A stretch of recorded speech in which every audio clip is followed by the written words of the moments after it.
So first, to begin our track, let's go ahead and set a beats per minute. For synthwave tracks, as mentioned in the previous video, the beats per minute usually ranges from about 85 to 115. But if you're making more outrun style tracks, it'll be more in the 128 to 140, or even up to about 160. For this song, I want to make something that's a bit slower and almost feels like a late night drive in a movie. This style of music tends to be very cinematic and nostalgic in an 80s sort of way, so visuals are always a good reference for figuring out the overall feel of the song that you're wanting to make. You can almost approach it like you're scoring an imaginary film. So let's go ahead and pick a slower beats per minute and select 85. You can always adjust that accordingly if you want to make something a bit faster, but for this track, I want to make something that's a bit more chill and slow. Then we can go ahead and start programming up our drums. The kick and snare in synthwave tracks are the main driving force for the entire song. So you usually want to start with those sounds and then build everything else around them. That way the whole track has the right feel and shuffle to it. Let's go ahead and start off with our kick drum. So for synthwave tracks, the drums are usually sampled from analog drum machines, or if you have one laying around, you could always use one of those too. But you don't want to use acoustic drums, or drums that are in a more modern style like what you'd encounter with a lot of trap songs. So the most commonly used drum machines inside of synthwave tracks are the Lindrums drum machines. There's the LM1, the LM2, and the original, the Lindrum. The other drum machine that's also quite commonly used as well is the Oberheim DMX. These drum machines have an almost acoustic-like quality to them, but almost sound like they're synthesized as well. So it's kind of this cool in-between hybrid that's very reminiscent of a lot of 80s songs and synth tracks of that time. There's also a whole bunch of other analog drum machines that are used as well, but usually when you're starting to make synthwave tracks, you can kind of try out these drum machines first, and then from there you can always add on different analog drums if you'd like. So for this drum track, I'm going to be using samples from the UVI Workstation Beatbox Anthology 2 library, because they have some really nice sampled drum sounds from some analog machines. But for these drum machines, because they're quite popular and a lot of different people actually own the actual hardware, there's a lot of samples available on the internet as well from the original drum machines. So if you don't have this UVI library, you can just Google the name of the drum machine and type in things like the Lindrum kick drum or Oberheim DMX snare, and there's tons of free samples that are available that people have uploaded and recorded off of their own machines. So let's go ahead and open up the VST. I went ahead and just loaded it up just to save a bit of time, and I just loaded up the initialized preset.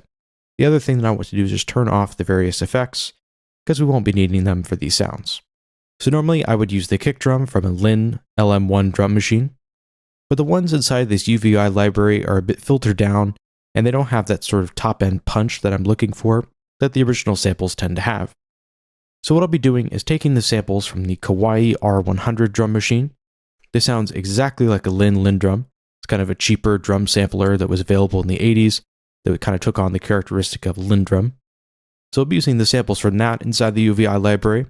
But if you don't have this library, you can always Google Lindrum LM1 kick drum, and you'll have a bunch of kicks that'll pop up that'll sound very, very similar.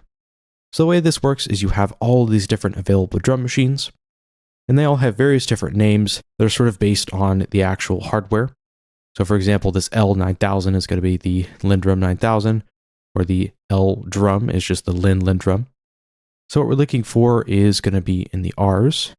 So that's going to be the R100, which is the Kawaii R100 drum machine. So let's go to this first category here, R100 bass drum number 1, and we want to select sample number 9, and that just sounds like this. So exactly like a Lindrum kick drum. So make sure all the processing is turned off by default here. Make sure there's no equalization. We can turn down these reverb sends. And that gives us our kick drum. Now the only thing that I want to do here is just cut out some of the additional high frequencies. There's a bit too much of a digital kind of sizzle at the top end here, and I want my kick drum to be a little bit lower and punchier. So I'm going to go ahead and load up a copy of the FabFilter Pro Q2. You could really use any equalizer you want. I'm not using this for any sort of special coloring or things like that. It's just a bit easier to see and a bit easier to work with for the sake of the videos, because the interface is a bit larger than the built-in one inside of Ableton. So that way you guys can easily see what the EQ change is that I'm doing. So let's load up the Pro Q2. And just drag and drop that in. Let's create a high frequency cut. So we'll do high cut. Make sure that's set to its default state. This is a 12 decibel per octave filter in case you're wondering. And then we want to bring that down to about 3,700 or so hertz. Basically, these are all the frequencies that we're cutting out. So it's just that very, very top end sound. And that sounds like this.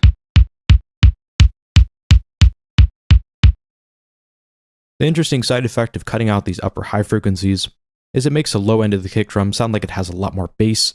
Almost gives it this kind of compressed sound.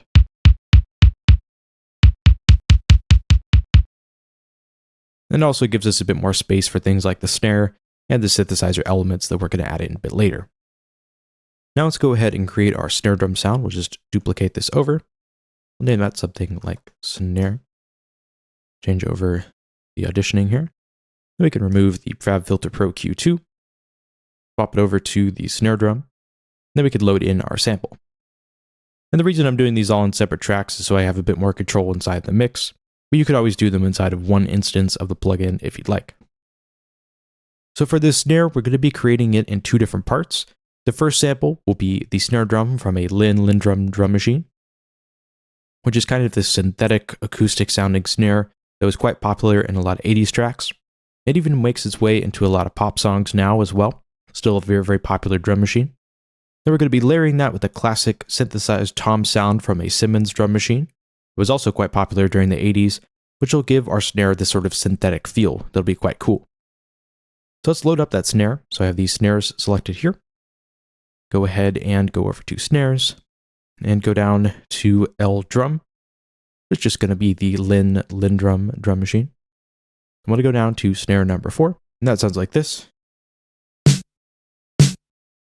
So it's a very punchy sound, kind of sounds synthetic, but also sort of acoustic as well. So it's quite an interesting tone. And then the other change that I want to make here is I'm actually going to be increasing the semitone tune control to about 1.80 semitones. And that sounds like this. Whereas before, at 0, it sounded like this.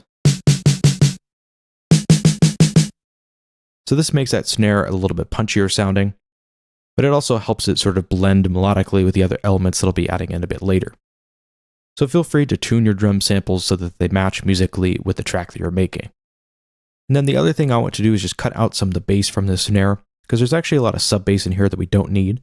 So let's just go over to the audio effects. Just do the EQ8 here, just because we're doing a simple low roll off.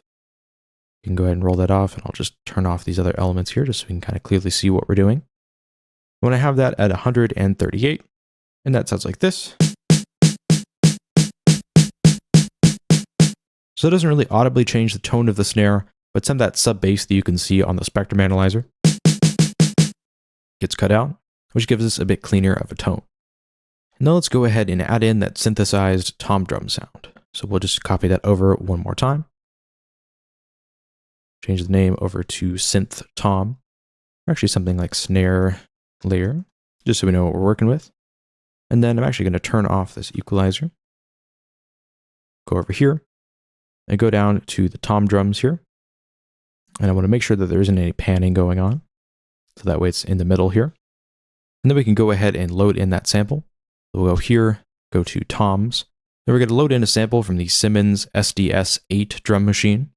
And the shorthand for that inside of this library here is going to be the SMS9 drum machine. We'll go down to the S's, and that's all these SMS are going to be the Simmons drum machines. And let's go over to the SMS9, go to the first tom drum sound. Then we want to go to tom 1, P2, and then 1. That sounds like this. So it's got a nice white noise to it. It almost sounds like there's this sort of sine wave sweep happening. Let's turn off that distortion because we don't really need it for this sound. And also bring that attack up just slightly to cut out that initial attack transient. Which on its own doesn't really sound like much, but it gets too clicky if I leave that in there and have that sort of Lindrum snare layered in with everything else. Let's go over that tune control and we'll go ahead and match it to what our snare drum is, which in this case is going to be negative 2.01 semitones. So we're just pitching that down just slightly.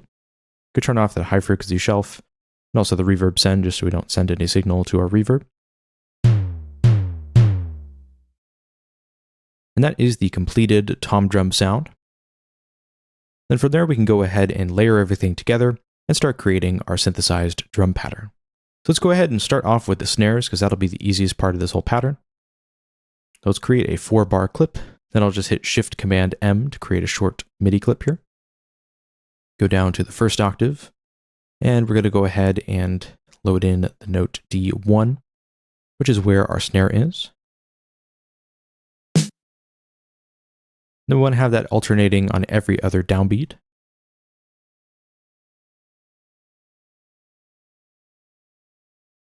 So very, very simple snare drum sound.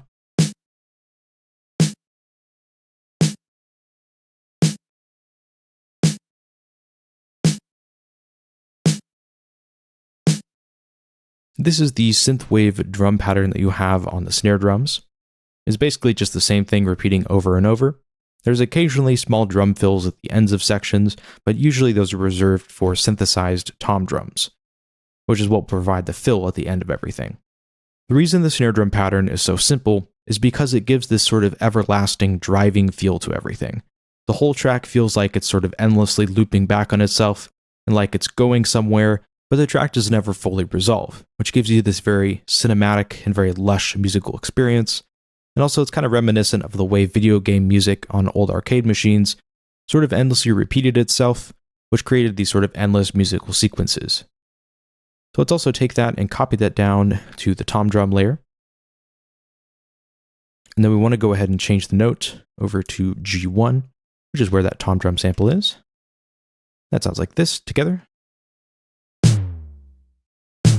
It's giving us quite a bit fatter of a drum sound without it. It's got just a little bit high end. But with it, it gives us a much punchier tone. Then we can go ahead and close out that MIDI clip for now. Then I'm actually going to swap over to the mixer and make a few different levels adjustments here. Let's take the kick drum, bring that down just a touch, bring that snare down as well to just about here. And then for the synthesized tom drum, you want that to be below the snare drum sound. So maybe just about here or so. That way the main snare sits on top of everything. We'll be doing a more detailed mix a bit later, but that'll kind of just get us in the general ballpark. So then from there we can create another MIDI clip for our kick drum. We can also loop this whole section as well. Want to make sure the grid is set to 16th notes. And then inside of our drum pattern, we kind of want to play up that hypnotic repeating feeling that we have so far in the snare drum. Let's go down to the first octave where all the samples start. And we'll just do kicks on every other beat. So it's alternating with the snare drums. And then at the very end, we want to have a very simple kick drum fill.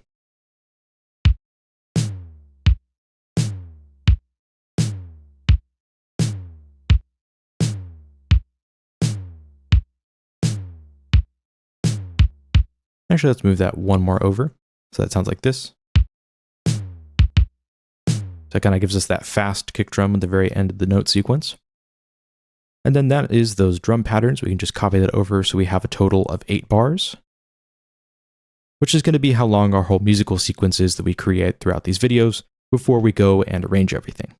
So right now the kicks and snares don't really sound like much, but later in one of the other drum videos we'll be adding in a very heavy gated reverb, which will give our snare drums that very distinct 80s flavor.